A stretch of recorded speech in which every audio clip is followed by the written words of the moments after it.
gente vai começar hoje, né, o nosso terceiro encontro, e hoje a gente vai iniciar pela parte da responsabilidade civil, que normalmente eu costumo fazer uma pequena analogia. Parece bobagem, mas ela tem um certo sentido, né? Se por acaso assim, o direito todo fosse uma espécie de carteado, né, a responsabilidade civil ela seria o coringa, porque ela se encaixa, né, nas mais diversas áreas do direito. É interessante a gente ponderar o seguinte: na sua prova de civil, para quem está acompanhando, eu tenho certeza que todos vocês têm respondido às provas anteriores aí, deve ter percebido que em todos os exames tem caído uma, né, questãozinha. No último agora foram duas, né, de responsabilidade civil.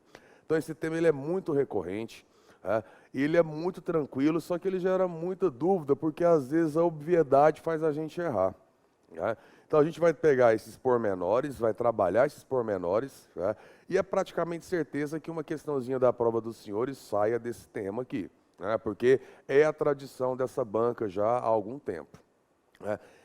Além disso, os princípios de responsabilidade civil, que estão elencados, né, a partir do artigo 927 do Código Civil Brasileiro, eles acabam por servir de parâmetro e podem ser utilizados em outras áreas do direito. Por exemplo, a gente pode perceber aí a existência de responsabilidade civil, que talvez aparecendo na prova de administrativo, quando fala da responsabilidade civil do Estado, né, ou responsabilidade lá no direito ambiental, ou mesmo até casando com o direito penal. Enfim, esse tema ele é multidisciplinar, na verdade ele é transdisciplinar, né? Ele sai só da esfera civil. Na sua prova de civil, certeza que ele vai aparecer, isso aí é praticamente certeza. Já nas outras áreas, né, pode ser que haja uma conversinha, e como eu acabei de afirmar aqui, ambiental, trabalho, tributário, administrativo, sempre está conversando com princípios da responsabilidade civil, certo? Então a gente vai analisar a primeira ideia que a gente tem, né, como instituto básico aí, é verificar que a responsabilidade tem o dever, o equilíbrio, né, para devolver o equilíbrio aos casos de ilícitos cometidos no âmbito contratual ou extracontratual, de modo a fazer com que o autor do dano tenha que dispor de seu patrimônio para satisfazer a vítima e seus direitos, com o intuito de restabelecer a ordem violada, consagrando os princípios da boa-fé subjetiva e objetiva. Bem, nesse primeiro momento, o que a gente tem para entender aí? Nomenclatura. Responsabilidade e obrigação são expressões sinônimas?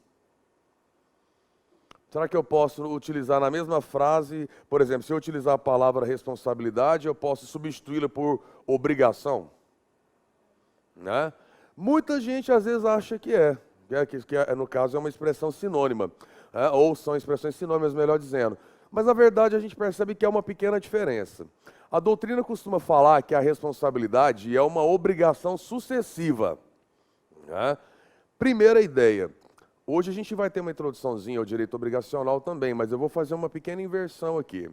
Conceituando obrigação, ao contrário do que a gente ouve lá na rua, porque obrigação dá aquela ideia de imposição. Vocês concordam comigo? Né? Mas no âmbito jurídico, aqui no âmbito civil, obrigação é ato volitivo. O que é volitivo? Deriva do quê? Designa o quê? Vontade. Então eu posso afirmar, sem medo de ser feliz aí, que toda obrigação é ato volitivo. Ou seja, eu sou obrigado a pagar a prestação do meu carro porque eu quis comprar o carro. Eu sou obrigado a prestar serviço aqui na instituição porque eu assumi esse compromisso, né? Sou obrigado, no caso, a dar, fazer ou não fazer qualquer coisa por força contratual ou por força de lei. Mas no caso aqui, que a gente vai trabalhar especificamente a ideia do direito contratual num primeiro momento, né, depois a gente vai extrapolar a outra medida aí, a gente percebe que a obrigação é ato que a gente assume espontaneamente. Aí eu pergunto aos senhores, os senhores já ouviram falar, conhecem alguém que já tenha descumprido alguma obrigação? Você já descumpriu uma obrigação? Quando você tem um boleto para pagar dia 10, dia 11 você não pagou, você descumpriu uma obrigação? Sim. Consequência disso, você vai ser responsabilizado. Então, o que é a responsabilidade? É o ato de fazer com que aquele que deveria ter cumprido a obrigação e não o fez, ser compelido a fazer. Por isso que fala que a obrigação é ato, ou melhor dizendo, é uma obrigação sucessiva. Né? Então, se a gente for trabalhar de uma maneira bem específica, né, a gente só vai falar em responsabilidade porque uma obrigação foi violada. Tá? Então, só existe responsabilidade porque a obrigação não foi cumprida. Tá? Exemplo prático, eu vou pagar multa, eu vou pagar juro, porque eu não cumpri com a obrigação. Agora, quando a gente vai lá para o campo da obrigação extracontratual, por que eu tenho que pagar indenização a alguém? Paga indenização a alguém por que razão? Porque eu descumpri uma regra, uma obrigação ou posta em contrato ou posta em lei. Um exemplo prático só para ilustrar o que a gente está falando. Se de repente eu vou e bato no seu carro, não estava dirigindo da forma adequada, bati no seu carro, eu te ocasionei um dano. Eu descumpri uma obrigação, que era o quê? Respeitar, de repente, o limite de segurança ou a direção defensiva. Enfim, eu não cumpri com o que eu deveria ter feito. Consequência, provoquei o dano. No que eu provoco o dano, eu vou ter que ser responsabilizado, né? Eu vou ter que reparar esse prejuízo. Então, entendam uma coisa.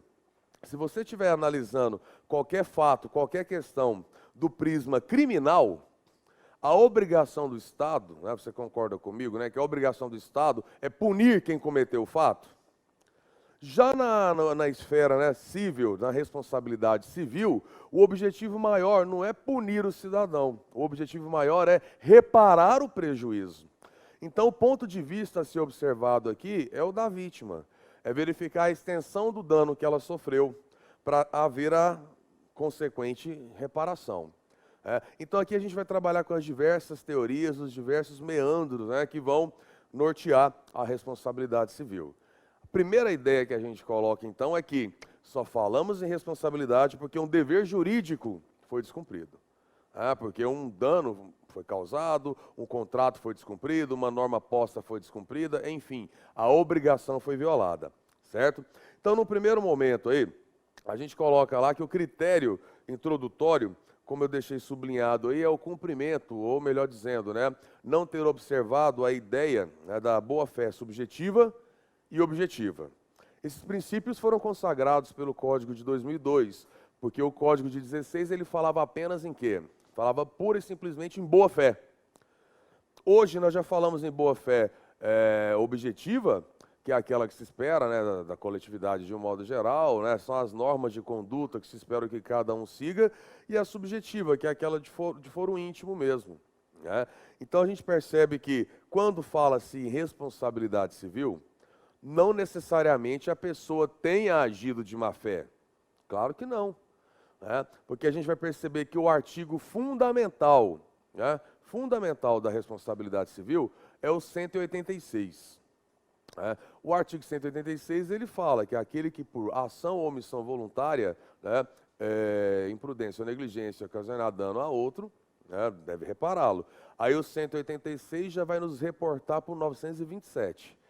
Então a peça-chave da responsabilidade civil é o casamento desses dois artigos, 186 e 927. Tá?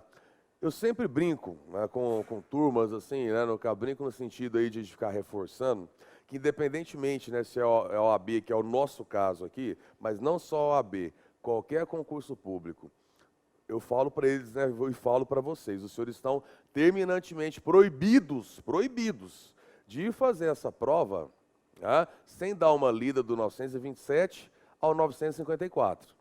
É pouca coisa que eu estou pedindo, não é, gente? Tá? São menos de 50 artigos aí, que falam, não, 50, 30 artigos, praticamente aí, né, na verdade. Então, eu pedi para os senhores dar uma lida nesses artigos, porque eles que norteiam a ideia da responsabilidade civil, o foco da responsabilidade civil, né, e vocês vão perceber que esses artigos eles não conversam muito entre si. São temas bem soltos, fala de responsabilidade de terceiro, responsabilidade objetiva, responsabilidade de animal, de pagamento, enfim. Tem uma série de critérios que podem ser cobrados dos senhores. E são artigos que os senhores vão ler sinceramente, ler com atenção em menos de repente, assim, uma hora você faz a leitura, depois você vai fazendo uma análise mais contundente aí. Mas não deixem de ler esse artigo. De repente, hoje à noite, vocês não vão sair mesmo, né? Não, vão não, né? Então, vamos pensar o seguinte. Na ideia da responsabilidade civil, ela tem como escopo compensar a vítima do dano, esse é o primeiro foco, punir o ofensor, que entra em caráter subsidiário, e desmotivar socialmente a conduta lesiva. Então a gente fala que a responsabilidade civil ela tem um tripé. Ela serve tanto para punir quem cometeu o fato, mas a prioridade não é essa punição, e sim reparar o prejuízo de quem tenha sofrido. E, ao mesmo tempo, estimular para que outras pessoas não cometam essa transgressão. Por mais que a gente saiba que a maioria das pessoas, né, tenha o fato, de certa forma, só aprender, né, com empirismo, né, quer dizer, só ela passando pelo problema é que vai gerar, de certa forma, aí, uma consciência, ou talvez às vezes nem aconteça isso, né? Porque um exemplo que a gente percebe aí, né, cotidiano, blitz, lei seca, a pessoa beber e dirigir. Quantas e quantas pessoas vocês conhecem que ainda fazem isso? Bebem e dirigem, mesmo sabendo que dá problema. Mas não aconteceu com ela, né? Então, essa ideia que a gente coloca, que a responsabilidade civil, quando fala de desmotivar socialmente, é no sentido de que, se eu tomo conhecimento que uma pessoa qualquer praticou qualquer ato que tenha ocasionado dano e ela foi punida, talvez isso aconteça, né? No caso, no sentido de despertar em mim a vontade de não fazer. Porque é uma frase feita, é clichê, mas é a mais pura verdade. A responsabilidade civil, ela mexe com a parte mais sensível do ser humano. Qual? O bolso. Tá? Então ela mexe com a parte, com o bolso, é a questão lá da reparação em pecúnio, certo? Então a gente vai colocar aqui em evidência que o foco maior aqui vai ser o critério da indenização. Indenização, tá? Então cuidado, a primeira questão que eu queria trabalhar com vocês, que isso já foi cobrado em provas anteriores, não foi só uma vez não, é que, de um modo geral, as pessoas tendem a confundir indenização com perdas e danos. Tá? Não necessariamente estamos falando da mesma coisa, embora tenham o mesmo condão, e as perdas e danos não deixem de ser uma espécie indenizatória. Tá? Mas perdas e danos a gente vai utilizar, essa expressão a gente utiliza quando estivermos falando basicamente de descumprimento de obrigação contratual. Aí a pessoa, né, no caso, ela perdeu, ela sofreu dano, ela perdeu alguma coisa por descumprimento de outro em contrato. Por exemplo, aí, de repente, um prestador de serviço que não cumpre aquilo que foi pactuado. Aí gera prejuízo para o credor. Aqui a gente vai falar mais na indenização no sentido genérico. Tá? Eu falo genérico por quê? Porque a gente vai falar da indenização abrangendo as mais diversas vertentes, as mais diversas variáveis aí. Tá? E na ideia da indenização, a gente vai compensar uma série de critérios que está bem no finalzinho desse slide ali. Tá vendo? Olha, ó, estimativa prudencial. Esse é o critério que a gente vai utilizar. Tá? Porque olha lá, um pouco acima, estou falando aí, que é um tema recorrente no ideário popular, dispensando o conhecimento acadêmico específico. O que eu quis dizer? Qualquer pessoa, não sei se você concorda comigo, mas qualquer pessoa, de qualquer área, de qualquer grau de escolaridade, quando ela sente que foi prejudicada, qual que é a sonora frase que ela solta para o outro? Eu vou te processar. Né? De repente ela não tem nem a dimensão do que esteja falando, mas o que ela está querendo dizer com isso? Que ela quer te ver preso? Que ela quer te ver, no caso, lá na penitenciária? Não. Normalmente, quando ela fala, quando ela solta aí que vai processar a outra pessoa, né, o que ela está querendo dizer? Claro que a gente está tomando a liberdade de utilizar esse termo popular. Né? Mas o que ela está querendo dizer com isso?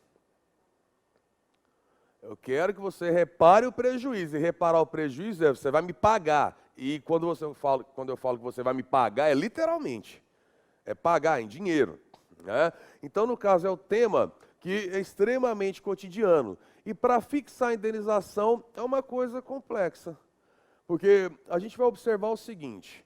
Primeira ideia. Quando você vai observar alguns parâmetros, parem para pensar aí. Conversando com o direito penal. Tá? Se o cara ele é autor de um crime de estupro, Ele vai ser compelido a reparar esse prejuízo na esfera criminal, claro. Mas se ele responde criminalmente, ele ainda pode responder civilmente? Mas ele não vai ser condenado duas vezes, não, pelo mesmo fato? Claro que não. A pessoa não pode responder duas vezes na esfera civil, duas na criminal, duas na administrativa, por exemplo. Mas nada impede que ela tenha responsabilidade civil, penal e administrativa simultaneamente. Especificamente na civil e na penal, vocês vão ter em consideração, na leitura que eu pedi aí, reforçando o 935, né? Porque o artigo 935, ele dá essa ideia, ele deixa específico aí que não há que se falar, né, no caso, em misturar, associar a responsabilidade civil e criminal. Elas são independentes uma da outra, né? Agora, óbvio, se a pessoa foi absolvida na esfera criminal, não há que se falar em responsabilidade na civil, né? Agora, nessa situação, falando aí de uma prática, digamos assim, de uma pessoa que foi vítima de crime de estupro, né? Aí eu pergunto aos senhores aí, se essa vítima ela tem 14 anos, ou se ela tem 32 anos, 35 anos, tem diferença? É? Uma mulher de 14 anos foi uma mulher não, né? Uma menina de 14 anos foi vítima de violência sexual. Uma mulher de 35 também foi, em situações muito semelhantes. Na hora de fixar a indenização, os valores são igualitários, são parecidos, são pareados? Quem tende a ter uma indenização maior? A de 14. E se eu colocar uma terceira situação de uma senhora de 75? Uma vale mais que a outra? Não é isso. É porque a gente tem que observar a extensão do dano. E quando falamos numa menina de 14 anos, ela é extremamente vulnerável, né? Não que a de 75 não seja, ou que a de 30 e poucos anos aí, ela seja, por estar no auge da vida, ela seja forte, ela vai bater no cara. Não, não é isso não, muito pelo contrário. Mas é que na hora de fixar o critério indenizatório, a gente vai perceber aqui, num detalhe que eu coloquei aqui, tipo aberto, tipo fechado de responsabilidade. Então a gente sempre vai se ater a essa ideia do tipo aberto e do tipo fechado, que está elencada lá no 935. O que eu estou querendo dizer com isso? Pensa bem, lá no direito penal, nós não vamos encontrar aquele aspecto ali de que, por exemplo, vamos pegar o clássico dos clássicos, matar alguém, pena, reclusão de 6 a 20 anos, salvo engano, 6 a 20 anos. Né? Quer dizer, a conduta está descrita na lei, a sanção está descrita na lei, então nós falamos que esse tipo é fechado. A responsabilidade criminal é fechada, porque o que você faz, o que você pratica, já tem a respectiva sanção prevista. Né? Agora, claro, o juiz vai trabalhar com essa questão do máximo e o mínimo, se há, por exemplo, um atenuante, um agravante, se é uma qualificadora, enfim, nós não vamos, isso aí vocês já estudaram no processo penal, vão estudar no processo penal. Agora, no caso especificamente aí, em se tratando, né, da responsabilidade civil, tá lá, atropelar alguém, sanção, qual que é? Está no Código Civil o valor? Está falando quanto que é se eu atropelar alguém? Qual que é o valor? Se vai ter atenuante ou agravante? Existe isso? Daí falar no tipo aberto. Por que é tipo aberto? Que eu vou usar uma frase feita aqui, que literalmente cada caso é um caso. Tá? Então, para ser mais específico, vocês já devem ter visto na prática, lido alguma coisa a respeito aí, de que às vezes pessoas sofreram basicamente o mesmo tipo de prejuízo. Às vezes duas pessoas foram atropeladas em momentos distintos, em locais distintos. Mas uma recebeu uma indenização, a outra não. Ou uma recebeu uma indenização poupuda, a outra uma indenização menor. Por quê? Porque como o tipo é aberto, a gente tem que observar, primeiro, o poder potencial, né, do potencial pagador. Então não adianta eu querer pedir uma indenização muito alta de uma pessoa que não tem condição para pagar. Então tem que observar o potencial pagador, tem que observar o perfil da vítima, tais como a idade, sexo, dependendo do tipo de situação, até escolaridade vai ser envolvida aqui, né? Então, quando fala em sexo, igualdade de gêneros, nem sempre.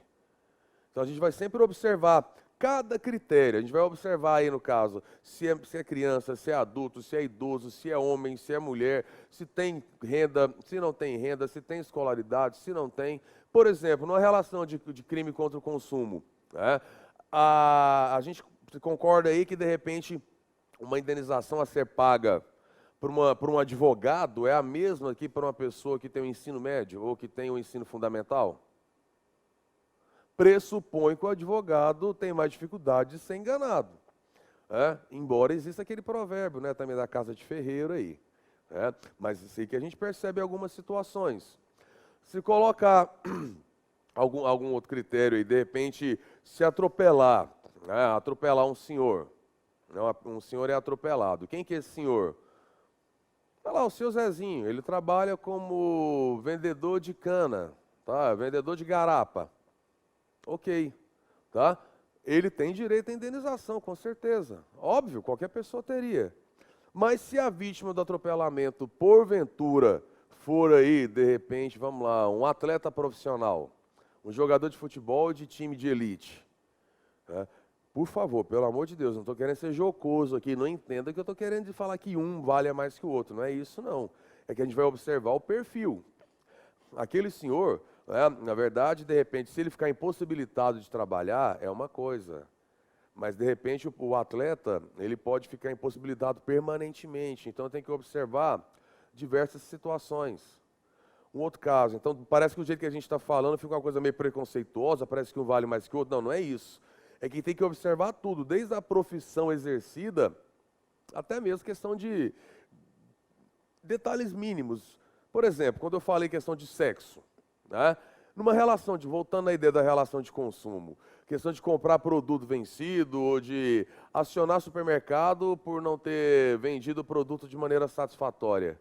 Quem tem mais probabilidade de ser ludibriado numa relação, né, comercial, uma relação consumerista, melhor dizendo? O homem ou a mulher? Quem tem mais possibilidade? Vamos lá. Vocês, homens, vocês vão comprar sabão. Você pesquisa lá o sabão? Olha lá, de repente, o mais barato. Coloca lá. Sabão em pó, vai naquela marca que conhece. Shampoo, ok, isso aqui eu já ouvi falar. Arroz, beleza. Mulher, não. Shampoo, tem sal? Não tem? Venceu? Ok, tá. Margarina, calorias, ou tal. Mulher, tanto é que a gente vai observar, claro, isso não é regra. Mas você percebe aí, a mulher, um homem, né? Você já fez compra no supermercado? Assim, a compra do mês aí? Quanto tempo mais ou menos você gasta? Meia hora? Tá, tá rápido, hein, bichão? Mas meia hora. E você? 1h30, 2 ou 4, né? Tá? Então a gente percebe, não é, mas isso é critério, né? Agora, quem manda o cara ser apressado? Não, não é isso, é que para todos os efeitos tem que observar os pormenores. Na hora de fixar indenizações, por exemplo, aí, o próprio artigo 112 do Código Civil fala isso, que para interpretar um contrato tem que levar em consideração mais a intenção consubstanciada que o sentido literal da linguagem. Porque é disso que aqui no Brasil todo mundo tem o hábito de ficar lendo contrato o tempo inteiro? Não, então as pessoas às vezes assinam, nem sabem o que está ali. Aí fala, mas o cara é esclarecido, ele é formado em tal área, ele exerce tal profissão, isso não importa. Então, a gente observa, não importa num primeiro momento, mas na hora de aplicar o valor, para fixar o valor indenizatório, o juiz tem que levar isso em consideração, isso é fato. Então, só analisando essa questão específica aí, a gente percebe alguns pormenores que vão ser mais utilizados mesmo lá no direito penal, que quando a gente está falando de crimes aqui, quando acontece um crime, a pessoa pode responder penalmente e pode responder civilmente. A redação do 935, olha ali, a responsabilidade civil é independente da criminal, não se podendo questionar mais sobre a existência do fato ou sobre quem seja o seu autor, quando essas coisas se acharem decididas no juízo criminal. Redação claríssima. Aí eu só coloquei alguma observaçãozinha ali, que vocês sabem que o juiz criminal, hoje, ele pode compor a lide, mesmo na esfera civil. Então, ele também pode fixar indenizações.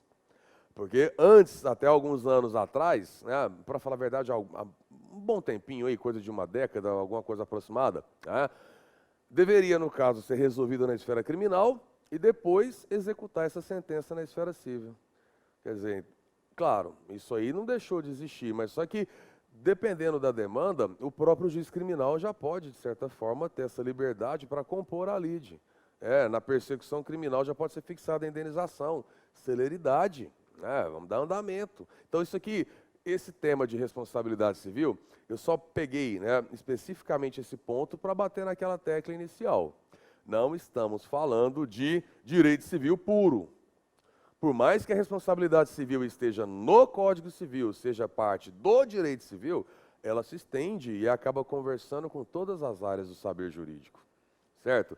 Então, agora, vamos dar uma analisada específica para a gente trabalhar, então, olha só os artigos que eu falei para os senhores aí, que são fundamentais. Vamos analisá-los juntos? Aquele que, por ação ou omissão voluntária, negligência ou imprudência, violar direito e causar dano a outrem, ainda que exclusivamente moral, comete ato ilícito. No caso da culpa stricto sensu, o que está faltando aí? A gente colocou lá, ó, negligência ou imprudência. O que está faltando aí também? A imperícia. Por que a imperícia não está aí? Porque ele já vai reportar, para situações que denotam lá no direito do consumidor. Porque aqui no direito civil a gente está falando de relações entre particulares, especificamente. Então, continuemos. Também comete ato ilícito o titular de um direito que, ao exercê-lo, excede manifestamente os limites impostos pelo seu fim econômico ou social, pela boa-fé ou pelos bons costumes. É aquela questão do abuso, que a gente vai perceber aí, nas relações. Vocês já viram isso lá no penal também. Aqui é mais ou menos a mesma ideia. E essa questão do abuso aí, vamos pensar numa situação. Você está me devendo, e você não me paga. Eu te aciono e mando arrestar bens. Só que eu tenho certeza, eu tenho ciência que os bens que às vezes estão na sua posse não lhe pertencem. Esses bens estão na sua posse, mas são do seu irmão, enfim, mas ainda assim eu mando arrestar isso aí. É uma espécie de abuso. Então a gente vai encontrar diversas situações. Agora, por outro lado, a gente já vê o 188, que depois a gente vai comentar dele, que não é que contradiz, ele é o contraposto do 187. Que quem abusa, responde. Mas nós vamos encontrar situações excludentes também, que já vai aparecer no artigo subsequente, que é o 188. Agora, observa aí, eu coloquei lá, a gente leu o 186 e depois reporta o 927. Aquele que por ato ilícito causar dano a outrem fica obrigado a repará-lo. Sabe esse artigo 186 e 187 que está entre parênteses? Isso não é redação minha, não. É redação do próprio Código. Então, quer dizer, no próprio Código Civil, já fica lá no enunciado, mandando, reportando aos artigos que denunciam ato ilícito. Então, na parte geral, tem-se, no caso, o conceito, a definição de ato ilícito. E, na parte especial, que é no finzinho do livro, no Direito das Obrigações, onde está a responsabilidade civil, já fala do dever de indenizar, certo? Agora, colocamos aí o seguinte, no parágrafo único. Haverá obrigação de reparar o dano, independentemente de culpa, nos casos especificados em lei, ou quando a atividade normalmente desenvolvida pelo autor do dano implicar, por sua natureza, risco para os direitos de outrem. Aí eu vou, no caso, terminar esse primeiro bloco aqui, no caso com vocês, com essa discussãozinha que às vezes gera desentendimento, gera problema na hora de responder questões. Olha ali, quando fala ali, independentemente de culpa, tem que haver a reparação do dano. Mas peraí, como assim? Vamos lá. No direito criminal, lá no direito penal, se eu mato alguém, eu tenho que reparar, eu tenho que responder, não tem? Mas tem que demonstrar, tem que provar minha culpa. Tem que provar que eu sou culpado. Lógico. Né? Aqui mesmo, na esfera civil, né, falando na questão da reparação, aí nós vamos ter a grande diferença, e prestem atenção nisso aqui, tá?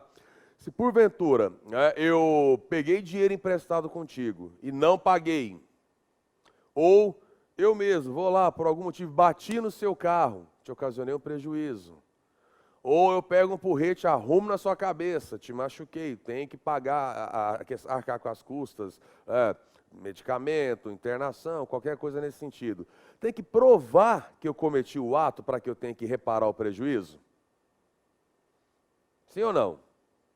Claro, isso não é fácil demais, né? Aí alguém bate no meu carro, eu falo que foi você e pronto, você tem que pagar. Olha, não faz sentido. Agora, essa responsabilidade que eu tenho que provar quem cometeu, tem que atribuir a culpa, eu tenho que demonstrar a culpa, é a chamada responsabilidade subjetiva. Né? Agora, aqui nós já vamos encontrar a ideia da responsabilidade objetiva, e essa foi cobrada duplamente, né, na prova anterior aí. Em todas as provas ela cai bastante. O que é responsabilidade objetiva? É aquela que não precisa demonstrar a culpa. Né? Vou abrir um parêntese. Quem é o agente numa relação jurídica? Defina agente para mim. No direito penal, quem é o agente? É aquele que pratica o ato. Né? E na responsabilidade civil, quem é o agente? Agente é aquele que responde pelo ato. Tá? Tem essa diferencinha. Então aqui, o agente não é o cara que praticou necessariamente, é o cara que vai ter que reparar o prejuízo, que vai ter que responder. Tá? Ah, professor, não entendi. Vamos lá. Eu bati no seu carro, eu te ocasionei um prejuízo, você provou que fui eu sou imputável, eu respondo. Agora, eu sou o agente por ter praticado? Ok, mas eu sou o agente porque eu vou responder pelo prejuízo. Agora, cai na ideia do independentemente de culpa. Vamos lá. Pensa bem. Nesse momento aqui agora, né? Se você, vamos pensar na hipótese aqui, o seu filho, que é um adolescente, tá? Você tem um filho adolescente. Ele pega e, por algum motivo, estava brigando na rua, tal, né, brigando com um coleguinha lá, ele pegou um pedaço de pau lá e jogou, né, no colega, desviou, mas pegou num carro, arrebentou, né, o para-brisa de um carro. A pergunta é, quem tem que reparar o prejuízo? Eu ou o menino? Eu, tá? Agora, vamos pensar na hipótese aí. Quem é o agente da responsabilidade civil? Eu ou o menino? Eu, tá? Porque a gente não é quem pratica o ato, a gente não está lá no direito penal. Tá? O agente da reparação civil é aquele que vai ter que reparar o prejuízo. Observem a redação aqui. Haverá obrigação de reparar o dano, independentemente de culpa, quer dizer, não interessa se teve culpa ou não, vai ter que reparar o prejuízo, nos casos especificados em lei ou quando a atividade implica em risco. Quais são os casos previstos em lei? Basicamente o que está lá no 932, tá? Que é um artigo que você tem que ter em mente também, o artigo 932. Tá? Então, na verdade, eu sou o agente da reparação, meu filho praticou o ato. Mas como a lei fala que eu respondo por ele, acaba então que, de certa forma, não importa aí, no caso, se houve culpa da minha parte ou não. Na verdade, não houve culpa, eu nem estava lá. Mas eu respondo pelo meu filho. Ou uma situação muito mais fácil de vocês entenderem. Eu comprei uma geladeira, a geladeira estragou, o fabricante tem que consertar? Se não for, claro, se não tiver aquela ideia lá de que foi mau uso, qualquer coisa nesse sentido. Coloca lá, se a pessoa colocou o serviço, né, está prestando o serviço, colocou um produto em mercado, automaticamente ela vai, em razão da atividade desenvolvida, né, de maneira normal aí, ela vai ter essa reparação, ela vai ter essa obrigatoriedade. Tá? Então, a gente discute e vê, então, de um modo geral aí, que esses critérios que a gente chama aí, né, de elementos que vão compor a responsabilidade, vão fazer com que ela se torne tipo aberto. Que eu vou ilustrar com a seguinte questão, para eu fechar esse primeiro bloco com os senhores e a gente poder discutir um outro foco. Se porventura você sai de um shopping aí, de uma loja de departamento dentro de um shopping, aí o rapaz que trabalha no caixa esqueceu de tirar a etiqueta eletrônica. Você saiu, né, passou pela porta ali, 5 horas da tarde, no shopping aqui de Goiânia, o maior shopping. Aí, de repente, no caso aí, dispara o alarme. Te constrange? Isso é um prejuízo? Você tem direito à reparação? Óbvio.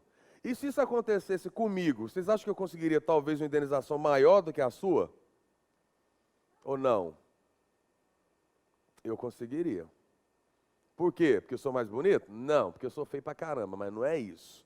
É porque, o que eu posso alegar como critérios dentro da tipagem aberta aqui? Eu sou uma pessoa relativamente conhecida, porque eu dou aula em alguns cursos, eu dou aula, né, em 3 universidades aqui, já tive trocentos mil alunos aqui para trás. É quase impossível não ter um aluno ali no momento que aconteceu o ato, e nos dias de hoje, né, o ato nem aconteceu, está acontecendo. Já filmaram, em menos de 30 segundos já está no grupo da minha família. Aí eu já fico com a pecha lá de professor caloteiro que sai roubando. Até provar o contrário, ninguém está muito preocupado, que depois que filmou e já postou, a pessoa foi embora, meu vídeo está rolando aí, mas aí eu já resolvi lá na loja, vi que foi erro do cidadão. Então talvez eu consiga. Agora imagina se, ao invés de mim, quem estava passando e sofreu esse prejuízo aí, né, na hora que esqueceu a etiqueta eletrônica, tenha sido, vamos supor aqui, a Fátima Bernardes. A indenização dela com certeza é muito maior. Né? Então não é que uma pessoa vale mais que a outra, não é isso. É porque a gente vai perceber que existem, no caso, situações e situações, exposições e exposições. Se eu pegar um chiclete aqui, enrolar no seu cabelo, e pegar um chiclete e enrolar no seu, as duas vão ficar griladas comigo, acredito. Mas você é uma advogada, você é modelo, atriz, manequim, cantora. Quem provavelmente terá uma indenização maior por esse prejuízo? Porque ela depende da imagem ali. Talvez por causa dessa palhaçada minha, hoje você tenha compromissos cancelados, ou dependendo aí se é patrocinado por uma empresa de cosméticos, aí você pode até perder o contrato. Enfim, estou viajando em exemplo aqui, mas é só para ilustrar que o mesmo fato aconteceu na mesma proporção, mas as pessoas diferentes. Então, as indenizações tendem a ser maiores, né, majoradas ou minoradas, conforme o caso. Daí cai na ideia do tipo aberto. Então aqui a gente construiu o conceito geral, né, da responsabilidade civil, e a gente vai começar o próximo bloco falando dos elementos e respondendo algumas questões, né, de exames recentes. Ok?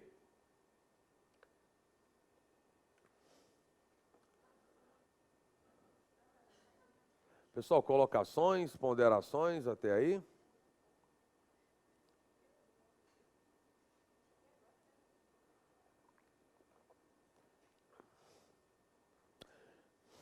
Bem, a gente começa então esse segundo bloco aqui falando dos elementos da responsabilidade civil.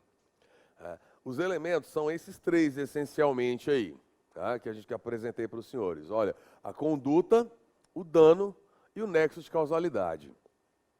Então, para a gente entender bem aí, tem alguns pormenores que a gente vai ter que observar. Quando fala em conduta, ela pode ser positiva ou negativa, o que é o óbvio, né? A ação ou omissão. E também cai na ideia dela ser própria ou dela ser imprópria. Ou seja, eu responder por mim ou responder, no caso, né, por atos de terceiros. Deixa eu só ver se eu fiz a transcrição aqui do artigo. Não, acho que mas não vai precisar, não. Porque lá no artigo 932, ele já vai colocar, né, já vai expor a ideia, né, de quando a gente tem que responder por atos de terceiro. Quais são as 5 situações aí? Eu vou responder por filhos menores que estejam sob minha autorização em companhia, tá? Então é a regra clássica. Pai responde por atos de filho. Menor, óbvio, né? Segundo ponto, né? Tutor responde pelo pupilo, curador pelo curatelado. Porque, afinal de contas, a função dele é exatamente zelar pela integridade, zelar pela vida patrimonial desse incapaz. No terceiro ponto, que é o que cai pra caramba também, né, em exames de ordem aí, é a ideia lá no caso do empregador responder pelo empregado. Ou no caso, de certa forma, a pessoa que contrata o serviço responder pelo serviçal, né? Aí tem aquela diferença. Nesse momento aqui, vocês acham que eu estou como empregado ou como serviçal? Vocês não são obrigados a saber, né? Da minha vida profissional. Mas a verdade, a questão é a seguinte: por exemplo, eu não tenho carteira. Quando a pessoa trabalha com carteira assinada, ele é seletista, ou no caso ele é servidor público, tá, concursado, ele é empregado, né? Agora, no caso aqui, que não tenho vínculo específico, eu venho, dou minhas aulas, quer dizer, tenho vínculo afetivo, tenho vínculo de consideração sempre, né? Adoro a instituição, mas eu não sou empregado da instituição, né? Várias instituições, na verdade, né, trabalham dessa maneira. Tem muitos profissionais, advogados, por exemplo, trabalham dessa maneira. Eles não são, alguns trabalham como empregado para a empresa, outros prestam serviço, né? Então, independentemente mas de ser empregado ou se é serviçal, o 932, inciso 3º, fala que a responsabilidade é de quem contratou, é do empregador, né? Aí, por analogia, cai na responsabilidade civil do Estado, que sempre é cobrado lá no direito administrativo. Quando o servidor público comete um ato, aí o Estado tem que reparar o prejuízo, né? Então, ela vai ser objetiva. Também temos a ideia, né, de quem se hospeda em local que se pague por isso, né, hotel, motel, albergue. E a quinta situação é o partícipe em relação, né, em situação de eventualidades, né, de delitos.